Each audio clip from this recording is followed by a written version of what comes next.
बहुत ही जल्द उपन्यास लिखा है जिसका नाम है बादशाह सलामत हाजिर हो। उसी के संबंध में हम लोग आज बात करेंगे। बादशाह सलामत हाजिर था, उसके पीछे केवल एक बात यह थी कि क्या मैं अब कुछ ऐसा रच सकता हूं जो मुझे मदारीपुर जंक्शन और वाया फुर्सतगंज से कुछ अलग मिजाज का व्यक्तित्व पाठकों के बीच साबित कर सके। कहते हैं बेहद तनावपूर्ण होने की मनोदशा में नवाब को गुदगुदी कराने का शौक चढ़ गया। कई बार जब वह बहुत तनाव में होता और स्वयं को नियंत्रित करने की कोशिश करता, किंतु चाहकर भी अपनी आक्रामक भावनाओं पर नियंत्रण नहीं कर पाता था, तो वह अपने कुछ खास दरबारियों से स्वयं के शरीर में गुदगुदी करने का हुक्म देता था। फिर वे उसके शरीर में गुदगुदी करना शुरू करते थे और तब तक गुदगुदी करते रहते थे जब तक नवाब मारे खुशी के चीखने चिल्लाने न लग जाए, अपने कपड़े न फाड़ने लग जाए और नंगे होकर दरबार में दौड़ने न लग जाए। नमस्कार, इस भारत में आपका स्वागत है। मैं हूं संतोष कुमार पांडे। दोस्तों, जैसा कि आप जानते हैं कि हम समय समय पर आपको बहुत सारी ऐसी व्यक्तित्व से मिलाते रहते हैं जिन्होंने अपनी मेहनत लगन से एक अलग मकाम हासिल किया है, उन्होंने अपनी एक अलग पहचान बनाई है।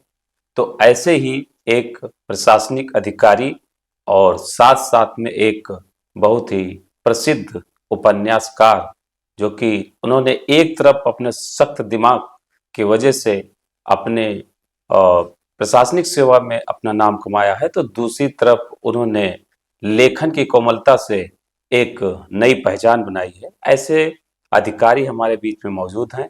आइए आज हम उनसे बातचीत करेंगे और उनके उपन्यास जो उन्होंने लिखे हैं, अभी उन्होंने एक बहुत ही जल्द उपन्यास लिखा है जिसका नाम है बादशाह सलामत हाजिर हो। उसी के संबंध में हम लोग आज बात करेंगे। बालिंदु जी, आपको बहुत बहुत नमस्कार। बहुत धन्यवाद संतोष जी। बालिंदु जी, सबसे पहले हमारा अपना एक सवाल यह है कि आप एक प्रशासनिक अधिकारी हैं और दूसरी तरफ लेखन में कल्पना की बहुत आवश्यकता पड़ती है, तो ये दोनों चीजें कैसे मैनेज हो पाती? देखिए, कल्पना से ज्यादा प्राथमिक है कच्चा माल होना जी। और मेरे उपन्यासों में जो कच्चा माल मुझे मिलता है, जो सामग्री मिलती है, वो मेरे प्रशासनिक जीवन से आती है। मेरी नौकरी ऐसी है जिसमें सुबह से लेकर शाम तक अलग अलग तरह के लोग मिलते हैं, अलग तरह तरह की समस्याओं को लेकर मिलते हैं। मुझे उनके बीच से ही कहानियाँ मिलती हैं। उसमें कई बार सटायर भी उनके बीच से मिलता है। कई बार जब उनकी समस्याओं के समाधान के लिए हम कोशिशें करते हैं, तो उन कोशिशों में कुछ तमाम ऐसी चीज़ें हमें निकल के आती हैं जो किसी न किसी बहाने से हमारे उपन्यास का माध्यम बनती हैं। ये आपकी साहित्यिक यात्रा मदारीपुर जंक्शन से शुरू हुई और वाया फुर्सतगंज के बाद अब बादशाह सलामत हाजिर हो तक आ पहुंची है। इस सफर को आप कैसे देखते हैं? 2012 में ये सफर शुरू हुआ था जी। जब मैंने मदारीपुर जंक्शन का ड्राफ्ट लिखना शुरू किया था, और तब मुझे इस बात का तनिक भी अंदाजा नहीं था कि मेरा ये लेखन किसी उपन्यास की शक्ल में किसी प्रकाशन से छपकर आ पाएगा भी या नहीं। लेकिन इतना जरूर था कि मैं एक ईमानदार कोशिश करता रहा, रचता रहा। लगभग 3.5 वर्षों के समय सीमा में मैंने इसको पूरा किया, पहला ड्राफ्ट। और तब मेरे पास कोई प्रकाशक नहीं था। मेरे पास 1 साल का और भी समय मिला, क्योंकि मैं उसमें अपने उपन्यास को और माज सकता था, जो मैंने किया निरंतर। जब ये उपन्यास वाणी प्रकाशन से छपकर आया और जब इसे आलोचकों और पाठकों का प्यार मिला, तो मेरे भीतर एक आत्मविश्वास जगा कि शायद इस क्षेत्र में जो मैंने प्रयास किए हैं 3.5-4 वर्षों में, उसको अब गंभीरता के साथ मुझे अपने को साबित करना होगा। क्योंकि कई बार ऐसा होता है कि आप किसी एक कृति को लिखकर प्रसिद्धि तो पा लेते हैं, लेकिन शायद आप अपने उस प्रसिद्धि को बनाकर नहीं रख पाते, उसको दोहरा नहीं पाते, और ऐसे ढेर सारे लेखक मिलेंगे जो काल के गाल में समा जाते हैं। तो मैंने कोशिश यही की कि जो मैंने एक बेंचमार्क अपने लिए तैयार किया था मदारीपुर जंक्शन के माध्यम से, उस बेंचमार्क को कम से कम पाठकों की उन अपेक्षाओं पर अपने आने वाले उपन्यासों में खरा उतर सकूं। वाया फुर्सतगंज मेरा दूसरा उपन्यास था जो लॉकडाउन के बाद की अवधि में छपकर आया था, और उस लॉकडाउन की अवधि में एक आम संवेदनशील मनुष्य की जो पीड़ा होती है, उस पीड़ा को मैंने महसूस करने की कोशिश की। उसको व्यंग्यात्मक तरीके से समाज, राजनीति और ढेर सारे तौर तरीकों और तथ्यों को बटोर कर एक मुकम्मल उपन्यास रचा। इसके बाद जो हमारा बादशाह सलामत हाजिर था, उसके पीछे केवल एक बात यह थी कि क्या मैं अब कुछ ऐसा रच सकता हूं जो मुझे मदारीपुर जंक्शन और वाया फुर्सतगंज से कुछ अलग मिजाज का व्यक्तित्व पाठकों के बीच साबित कर सके। क्योंकि मैं दोनों उपन्यास लगभग एक ही मिजाज के थे और मेरे समक्ष ये चुनौती थी कि क्या मैं एक रास्ता की तरफ तो नहीं जा रहा हूँ। चूंकि मैं लखनऊ में रहता हूँ, मेरे दिमाग में एक बात आई कि मैं क्यों ना अवध की संस्कृति को आधार बनाकर एक काल्पनिक कथा के माध्यम से जो यहाँ की नवाबी संस्कृति है उसको उस पर कुछ व्यंग्यात्मक तरीके से रच पाऊँ। लेकिन मुश्किल यही थी कि अगर मैं केवल और केवल यहाँ की नवाबी संस्कृति को उकेरना चाहता तो वो एक उपन्यास न बनकर एक इतिहास बनकर रह जाता। और हम जानते हैं कि अवध की संस्कृति पर ढेर सारे उपन्यास, ढेर सारे इतिहास की किताबें हमारे सामने पहले से मौजूद हैं। तो मुझे मालूम था कि मैं इतिहास या ऐतिहासिक उपन्यास लिखकर कुछ बहुत बड़ा नहीं कर पाऊंगा या कुछ भी नहीं कर पाऊंगा।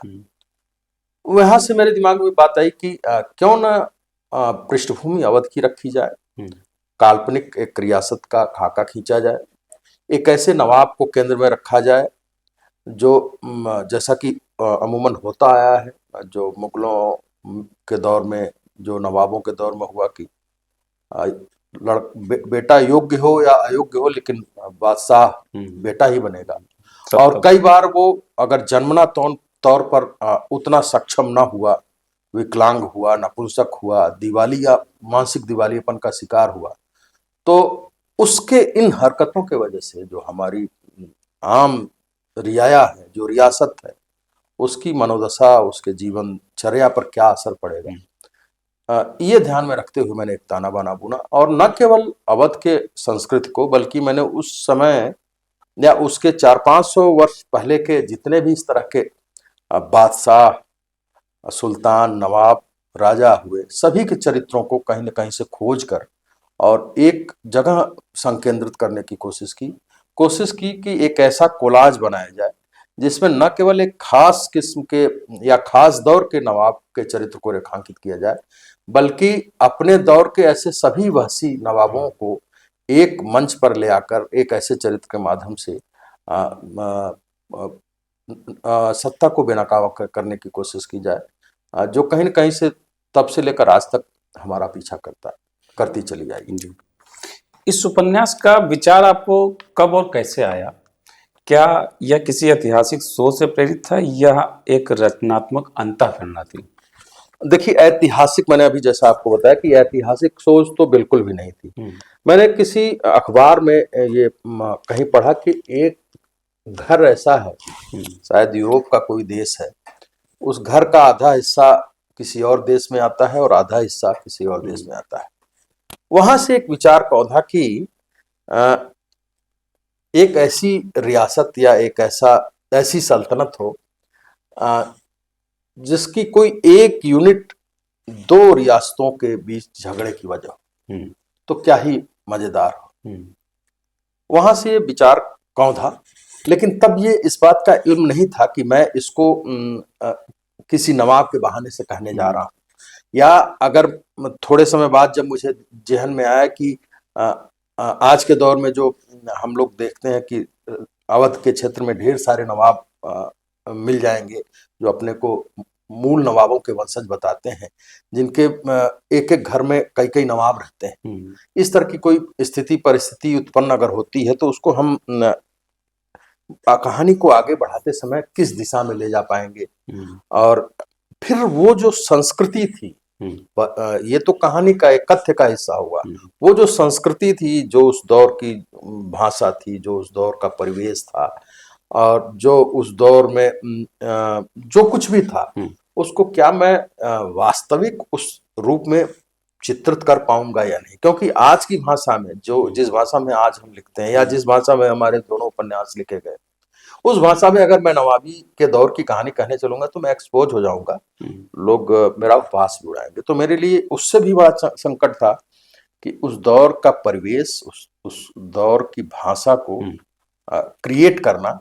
और वो मेरे लिए एक लगभग साल 1.5 साल का एक ऐसा वक्त था जब मैं लगातार फारसी और उर्दू के शब्दों को सीखने की कोशिश करता रहा, उनको अपने व्यवहार रोजमर्रा के जीवन में ले आने की कोशिश करता रहा। और इसके अलावा जो मैंने जिन किताबों का अध्ययन किया, पहली बार मुझे किसी उपन्यास लेखन में इतनी ज्यादा किताबें पढ़नी पड़ी। मैं आपको अगर संख्या बताना चाहूं तो मैं कहूंगा कि लगभग 100 किताबें मैंने इतिहास से जुड़ी किताबें आपके पीछे रखी हुई हैं। और इन किताबों का अध्ययन मैंने इस उपन्यास के लेखन में किया। मैं नहीं कहूंगा कि 100 किताबों का समाहार मेरे उपन्यास में हुआ, लेकिन इन 100 किताबों को पढ़कर मैंने अपने भीतर नवाबी दौर की जो चीजें महसूस करने, अपने जहन में उतारने की कोशिश की, और कायदे से मैं एक लंबे समय के अंतर संघर्ष के बाद सफल भी हो पाया। वो मेरे उपन्यास में कहीं ना कहीं उसके परिवेश को लेकर, उसके संस्कृति को लेकर, उसके संस्कार को लेकर और उसके आचार विचार, व्यवहार और भाषा में दिखाई देता है। यह उपन्यास एक विशुद्ध ऐतिहासिक है। यह आप इसे ऐतिहासिकता के बहाने सत्ता और समाज का समकालीन व्यंग मानते हैं? देखिए, ऐतिहासिक तो कतई नहीं है, हाँ इतिहास का पुट है।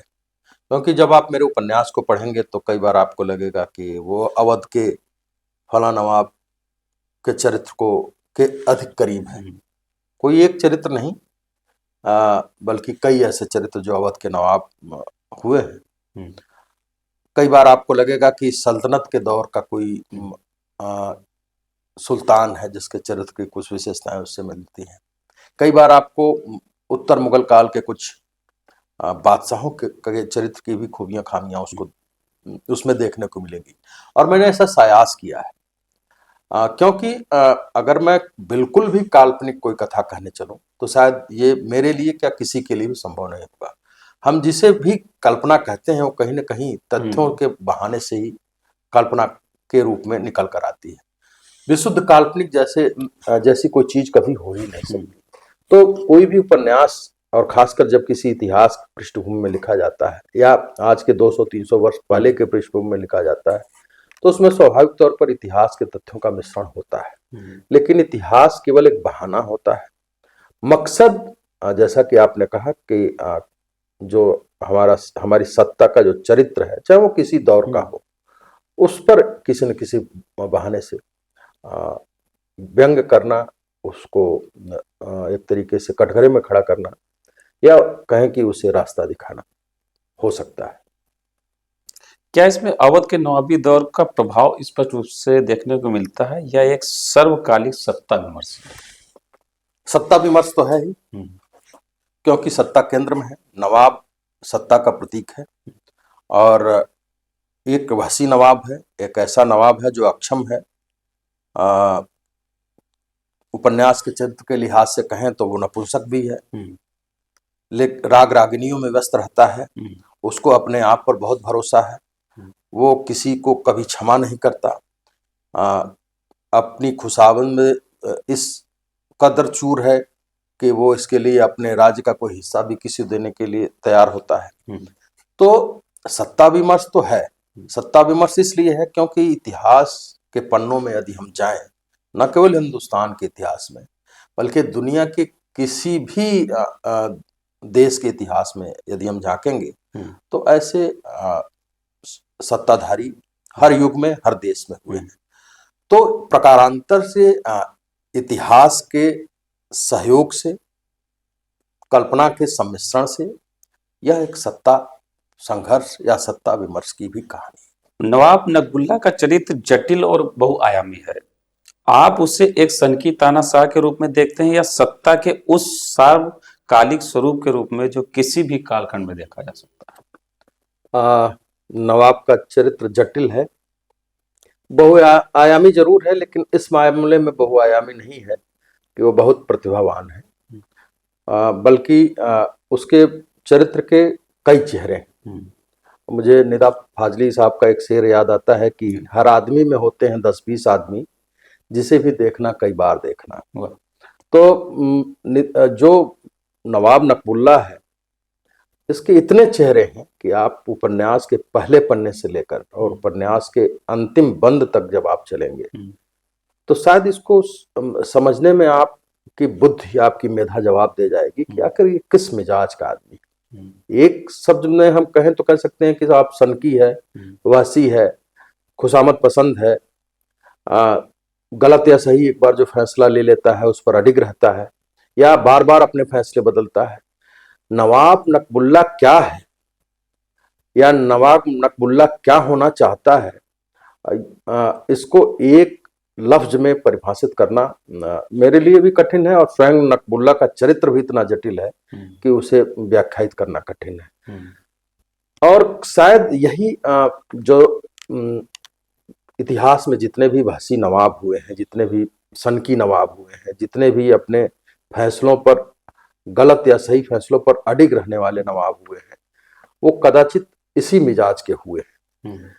इसलिए इस बहाने से हम कह सकते हैं कि बादशाह सलामत हाजिर हो का जो हमारा नवाब है नकबुल्ला, वो कहीं न कहीं से एक सत्ता का जो सार्वकालिक चरित्र है, जो दमनकारी चरित्र है, जो हमें इतिहास में हर देश, हर काल, हर परिवेश में किसी न किसी चरित्र के माध्यम से देखने को मिलता है, वो नवाब नकबुल्ला में मौजूद है और इस लिहाज से उसका चरित्र जटिल है और शायद बहुआयामी भी। नवाब सत्ता के चरम पर बैठकर भी भय में जीता है। क्या यह आधुनिक तानाशाहों की मनोवैज्ञानिक स्थिति का प्रतिबिंब है? बहुत अच्छा सवाल आपने किया। आप देखें, नवाब नकबुल्ला का जो चरित्र है उसको दिन भर वो दरबारियों से घिरा रहता है, लेकिन उसको अपने से ज्यादा या अपने के अलावा किसी पर भरोसा नहीं है और कई बार तो उसके चरित्र को देखकर लगता है कि उसको शायद अपने पर भी भरोसा नहीं है।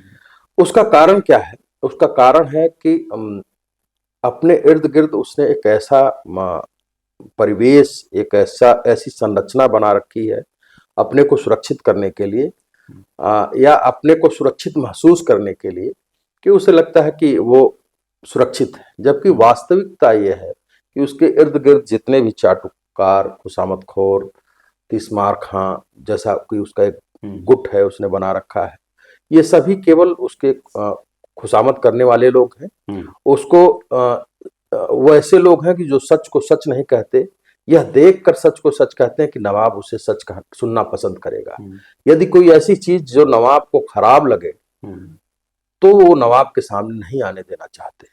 तो ऐसा सत्ता के शीर्ष पर बैठा हुआ व्यक्ति जब अपने इर्द गिर्द एक ऐसी घेरेबंदी कर लेता है जिसमें वो अपनी रियाया से, अपनी रियासत से, अपनी जनता से, आम जनता से दूर हो जाता है, कट जाता है, तो मेरे ख्याल में वो उसी तरह का असुरक्षा का भाव उसके भीतर पनपता होगा या पनपता है, जैसा कि नवाब नकबुल्ला के चरित्र में हम देख पाते हैं। क्या नवाब का पतन उसकी अपनी सनक के कारण होता है या सत्ता के भीतर चल रहे षड्यंत्र उसकी हार का कारण? सत्ता के भीतर चल रहे षड्यंत्र उसका हार का कारण जरूर है, लेकिन सत्ता के भीतर षड्यंत्र जो चल रहे हैं उसके पीछे नवाब की सनक जिम्मेदार।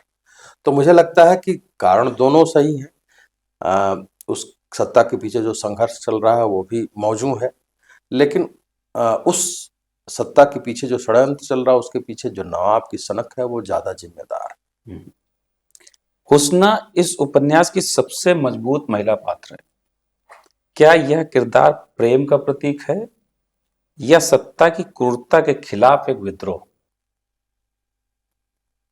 देखिए, हुस्ना एक स्त्री पात्र है। संयोगवश वो उपन्यास में एक तवायफ के रूप में आई है और उसकी पृष्ठभूमि यह है कि वो नवाब की एक बेगम हुआ करती थी, रुखसार बेगम।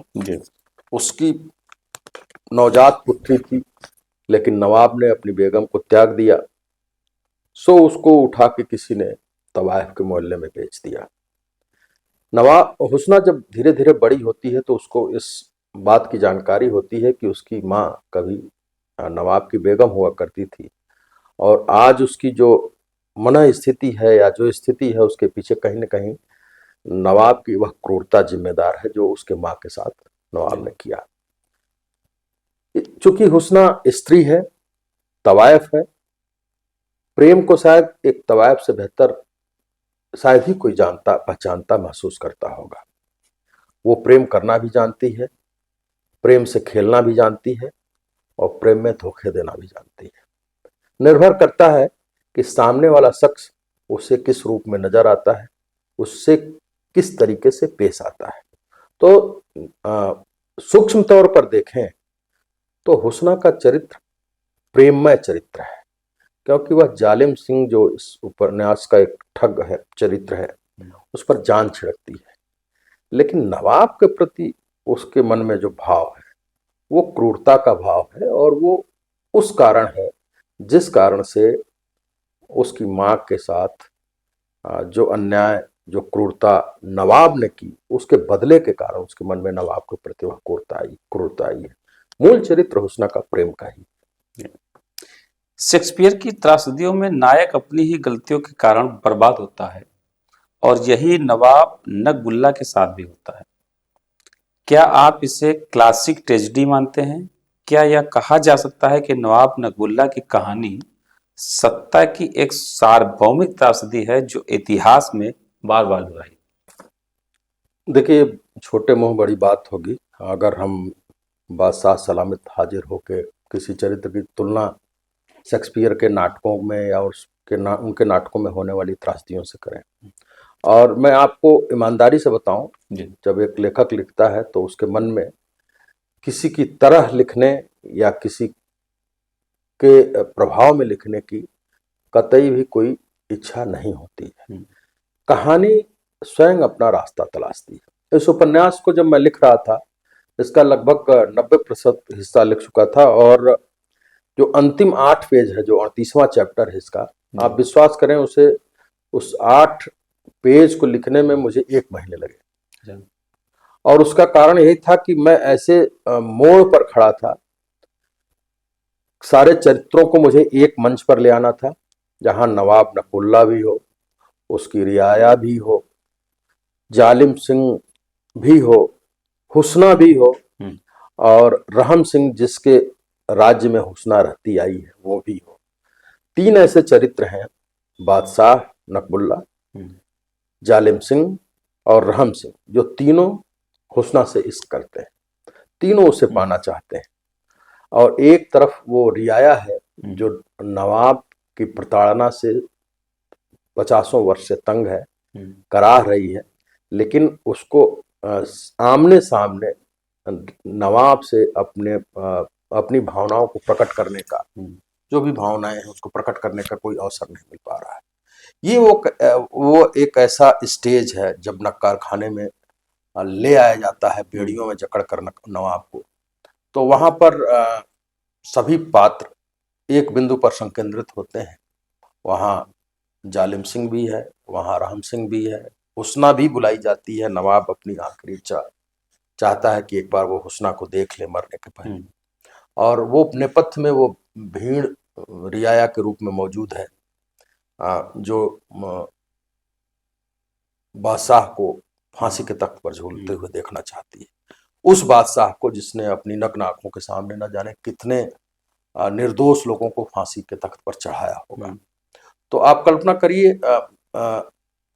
मैं 1 महीने तक इवन सोते बैठते उठते जागते इस मंथन में जूझता रहा कि कैसे एक ऐसा मुकम्मल अंत बनाकर तैयार कर पाऊं जो कम से कम सभी चरित्रों के साथ न्याय कर सके, मेरी अपनी कहानी जो चल रही है उसके साथ न्याय हो सके, मेरा जो लेखकीय स्व है वो संतुष्ट हो सके, और इसके अलावा जब पाठक या समीक्षक इसको पढ़े तो उसको भी ये लगे कि वास्तव में सभी चरित्रों को उसकी चरम परिणत प्राप्त हुई है, जो कि हर उपन्यास का मूल होता है। तो इस भले ही इसका अंत किसी शेक्सपियरियन ट्रेजेडी की तरह दिखता हो, लेकिन इसे क्लासिक कह देना जल्दीबाजी होगी। यह जरूर है कि ये जो उपन्यास का जो अंतिम बंद है वो अपने आप में बहुत ही नाटकीयता लिए हुए है, बहुत उतार चढ़ाव वाला है, हम्म, और कहीं न कहीं से दुखांत प्रकृति का है, जो भारतीय परंपरा में जिसकी बहुत स्वीकृति नहीं है, या सुखांत प्रकृति के उपन्यास, कहानियां या नाटक ज्यादा पसंद किए जाते रहे हैं। लेकिन मेरे जहन में कभी भी ये भाव नहीं आया कि मैं इसको जबरिया सुखांत किस्म का बना सकूं। मेरे जहन में लिखते समय बस इतना ही था कि हर चरित्र को उसकी निष्पत्ति मिल सके, लेखक को एक लेखकीय संतोष मिल सके, पाठक को एक पाठकीय संतोष मिले, और बस इसके अलावा एक लेखक और क्या चाहता है। बिल्कुल। आपकी भाषा में उर्दू और फारसी के शब्दों की बहुतायत देखी जाती है। क्या यह ऐतिहासिक वातावरण को मजबूत बनाने के लिए किया गया है या आपकी भाषा की स्वाभाविक शैली? देखिए, मदारीपुर जंक्शन और वाया फुर्सतगंज में जो उर्दू फारसी के शब्द आए हैं वो स्वाभाविक तौर पर आए हैं। मैंने उसके लिए कोई कोशिश नहीं की। वो शायद मेरे व्यक्तित्व का हिस्सा है, मेरी मेरी लेखन शैली का हिस्सा है। लेकिन बादशाह सलामत हाजिर हूँ, जैसा कि मैंने आपसे पूर्व में जिक्र किया, एक ऐसा उपन्यास था जिसमें कथ्य के सृजन के साथ साथ मुझे एक परिवेश का भी सृजन करना था। और वो परिवेश के सृजन का केवल इतना ही मतलब था कि क्या मैं उस दौर की कहानी कहते हुए उस परिवेश को चित्रित कर पाता हूँ या नहीं। और उस परिवेश को चित्रित करने का एक ही तरीका हो सकता था कि जो दरबारों की जो भाषा थी, उस समय के जो इतिहासकारों की, कवियों की जो भाषा थी, इवन आम जनता में भी जो उच्च कुलीन लोग भाषा जो इस्तेमाल करते थे, उस भाषा को कैसे मुझे सृजित करना है। मेरे पास कई किताबें थीं, बहुत छोटी किताबें थीं, लेकिन उनकी भाषा को पढ़ के तब मैंने जब ये लिखना शुरू किया तो बड़ा हतप्रभ रहता था, और मैं शायद कोई अपने लिए ही एक बड़ी लकीर खींचना चाहता था। मैं मदारीपुर जंक्शन और वाया फुर्सतगंज से खुद को निकाल कर एक नए बालिंद के रूप में स्थापित करना चाहता था। मैं खुद को चेक करना चाहता था कि क्या मैं कुछ ऐसा भी रच सकता हूँ जो मेरी जो मदारीपुर जंक्शन से जो पहचान है, वाया फुर्सतगंज से जो पहचान है, उससे एक पृथक व्यक्तित्व के रूप में मुझे स्थापित कर पाएगा कि नहीं। और विश्वास कीजिए, ये मेरे लिए हर उपन्यास के लिखने के समय चुनौती रही कि जो लोकेल है, वाया फुर्सतगंज में भी मुझे इस संकट का सामना करना पड़ा था, क्योंकि वहाँ जो ठेठ इलाहाबादी है उस भाषा को ले आना था, जो कि मैं सुन तो सकता, समझ तो सकता था, लेकिन बोल नहीं सकता था, लिख नहीं सकता था। लेकिन उस चुनौती को भी मैंने स्वीकार किया था और उस उपन्यास को इस रूप में पूरा किया था। बादशाह सलामत हाजिर के दौरान संकट यह था कि बहुत बड़े ऐसे उपन्यास हमारे सामने थे, ऐतिहासिक उपन्यास थे, जिसमें खूब उर्दू और फारसी और अरबी के शब्दों का इस्तेमाल हुआ है। अब अगर उनके बीच में बिल्कुल कोई सतही भाषा लेकर खड़ा हो जाता तो मैं केवल हंसी का पात्र बन सकता था। तो इस चुनौती को मैंने स्वीकार किया। दो तीन चीजें मेरे काम आई। एक तो उर्दू की, हिंदी की मैंने 2-3 डिक्शनरी ली, फारसी हिंदी की डिक्शनरी ली, और एक जो रेख्ता जिसको हम लोग सर्च करते हैं गूगल पर, रेख्ता की जो साइट है उसमें उससे हमने काफ़ी सहायता ली।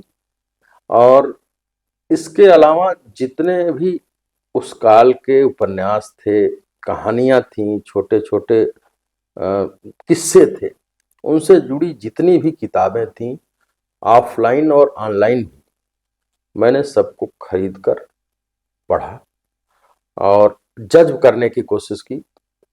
शायद एक शब्द है इतिहास साहित्य में, परकाया प्रवेश।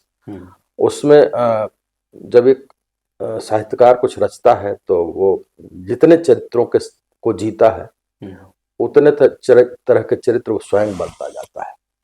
तो पहले तो मुझे खुद भी एक अवधि तक नवाब बन के रहना था।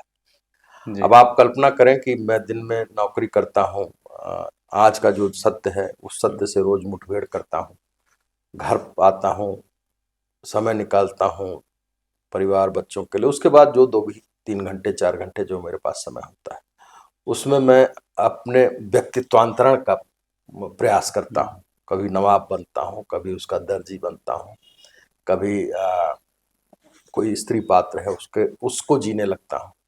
और ऐसा करते-करते लगभग 6 महीने के आत्मसंघर्ष के बाद मुझे यह आत्मविश्वास आया कि नहीं, मेरा उपन्यास अब सही रास्ते पर चलने लगा है और मैं शायद इस कहानी को निभा ले जाऊँगा। और उस वक़्त मैंने बमुश्किल 50 या 60 पेज लिखे होंगे। पूरा उपन्यास लगभग पौने 300 पेज का है और इस उपन्यास के अंत में लगभग 45 पेज का हमने एक शब्दावली भी दे रखी है। कई बार ऐसा होता है कि हिंदी के उपन्यासों में नीचे ही उसका अर्थ दे दिया जाता है, लेकिन वो कई बार उसको भंग भी करता है हमारी पठनीयता को। तो इसलिए हमने नीचे शब्दावली ना देकर हमने 45 पेज की एक शब्दावली अलग से उपन्यास के अंत में जोड़ी है। और मेरे ज़हन में जहाँ तक मैंने हिंदी उपन्यासों को देखा है, खासकर ऐतिहासिक विषय पर लिखे गए जितने भी उपन्यास हैं, ऐसे अलग से शब्दावली दिए जाने की कोई परंपरा उपन्यासों में नहीं है। तो एक क्षुद्र प्रयास यह भी था, एक खुद को चेक करने की कोशिश करने की कोशिश यह भी थी कि देखते हैं हमारे इस प्रयास को लोग कितना सराहते हैं। तो अभी जो प्रतिक्रिया आई है इसके विमोचन के बाद, पुस्तक मेले में विमोचन के बाद, जिन पाठकों तक ये किताब पहुंची है और जहाँ-जहाँ उनको कुछ शब्दों को लेकर किसी प्रकार को अर्थ को लेकर किसी प्रकार की दिक्कत महसूस हो रही थी, तो उन्होंने बताया कि ये जो शब्दावली अंत में आपने दी है, इससे हमें पढ़ने में आसानी आई है और ये मतलब ये हमारी उस पूरी प्रक्रिया का हिस्सा है जिस प्रक्रिया को मैंने उपन्यास के शुरू से लेकर अंत तक निर्वाह किया और जिसको इस रूप में महसूस किया कि जब मुझ जैसे लेखक को शब्दों के अर्थ समझने और उनको वाक्यों में पिरोने में इतना संकट आया होगा, तो स्वाभाविक तौर पर जो पाठक है, जो हिंदी का पाठक है, उसके सामने भी संकट आ सकता है। तो हमारा ये एक तरीके का एक आत्मसंघर्ष से शुरू होकर सफलता तक का एक प्रयास कह सकते हैं उर्दू और फारसी को लेकर।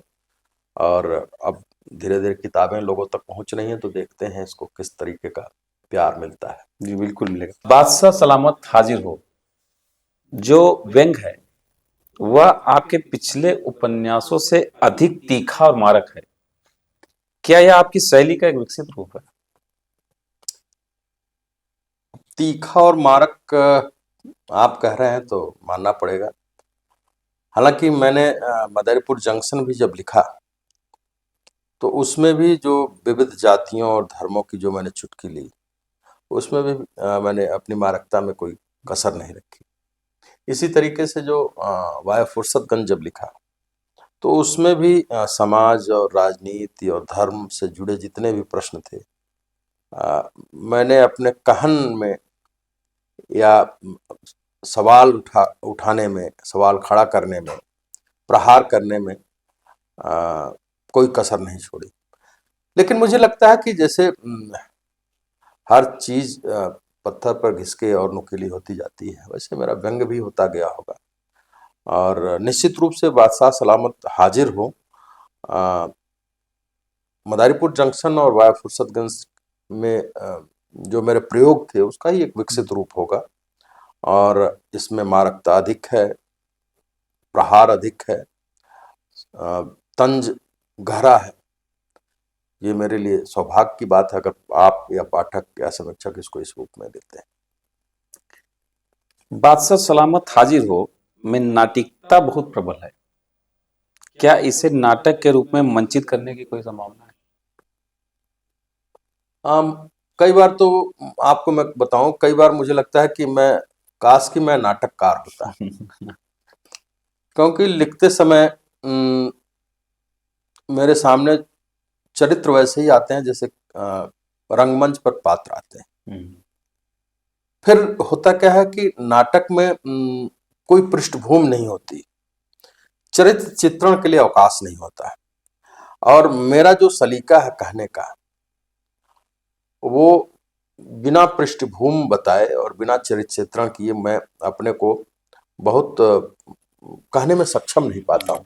तो इस लिहाज से मेरे जो उपन्यास हैं मेरे भीतर चल रहे नाटकों का ही विस्तार है। और अगर मेरे उपन्यासों पर मंचन होता है तो इससे अच्छी कोई बात नहीं हो सकती। मदारीपुर जंक्शन के पूरे देश में लगभग 2 दर्जन से अधिक मंचन हुए हैं अलग अलग शहरों में, इलाहाबाद, लखनऊ, उन्नाव, भोपाल। अभी आलोक चटर्जी साहब अभी दिवंगत हो गए, एनएसडी के बहुत सीनियर स्टूडेंट रहे हैं और मध्य प्रदेश नाट्य अकेडमी के भी अध्यक्ष रहे काफी समय तक।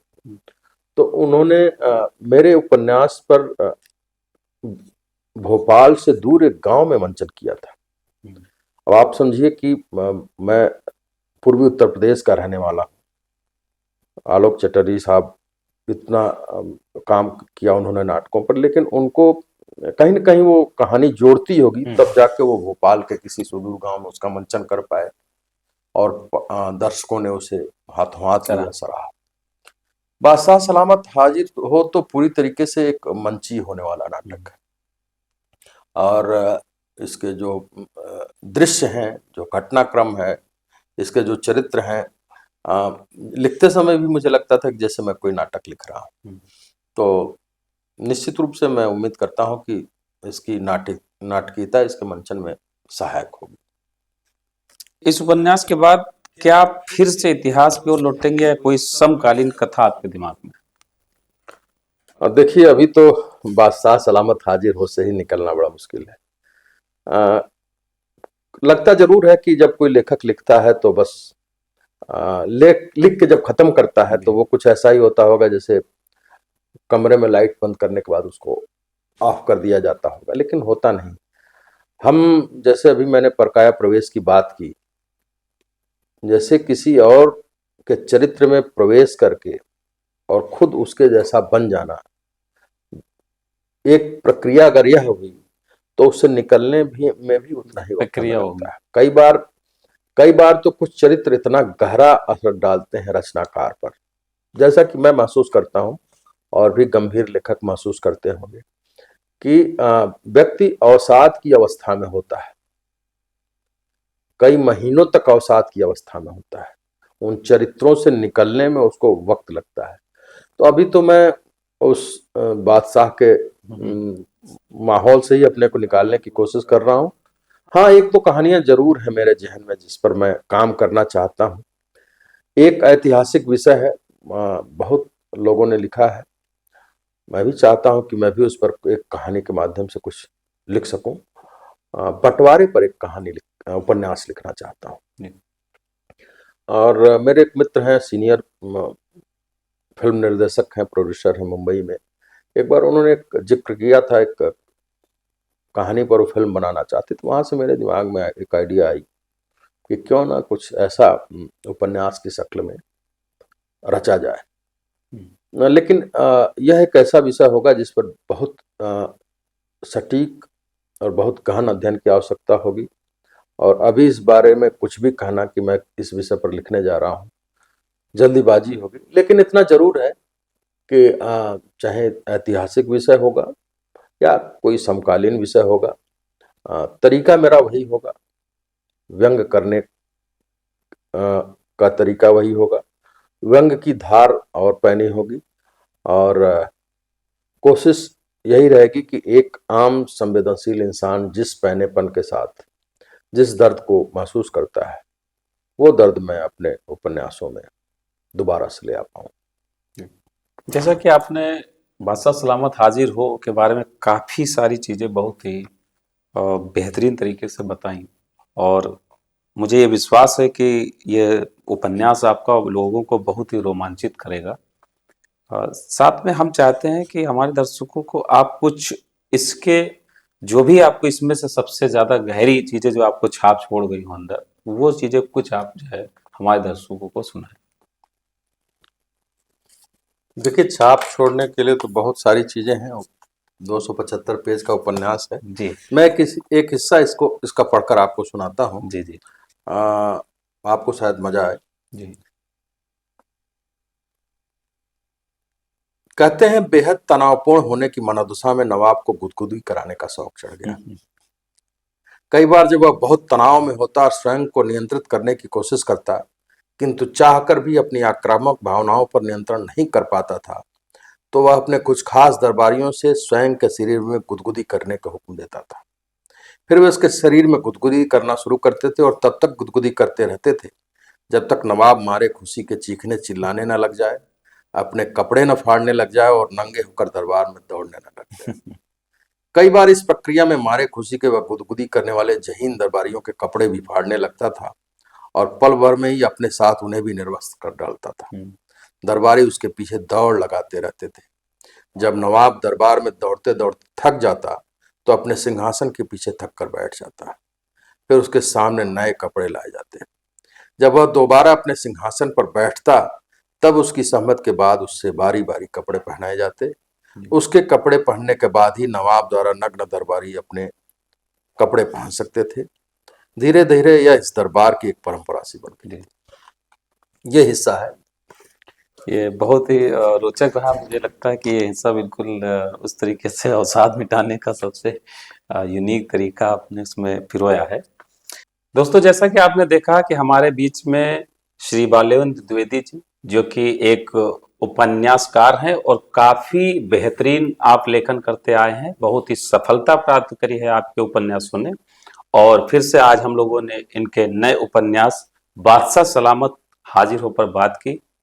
दोस्तों, ये आसान नहीं है प्रशासनिक सेवा के साथ साथ इस तरीके के उपन्यास लिखना, और वो भी व्यंग्यात्मक तरीके से लिखना, लेकिन फिर भी वो चीज आपने करके दिखाई है और लोगों को बहुत पसंद आ रही है। ये अपने आप में बड़ी बात है और हम आपको अपनी तरफ से शुभकामनाएं देते हैं कि यह आपका जो उपन्यास है लोगों के दिलों में राज करे, लोग खूब इसे पसंद करें, और ये मेरा विश्वास भी है कि लोग इसे पसंद करेंगे। और हम यह भी आपसे आशा करते हैं कि इसी तरीके के आपके जो अनुभव हैं हम लोग आपस में शेयर करते रहें, आगे भी मिलते रहेंगे। इसी के साथ आज का यहाँ पर नमस्कार करते हैं। धन्यवाद।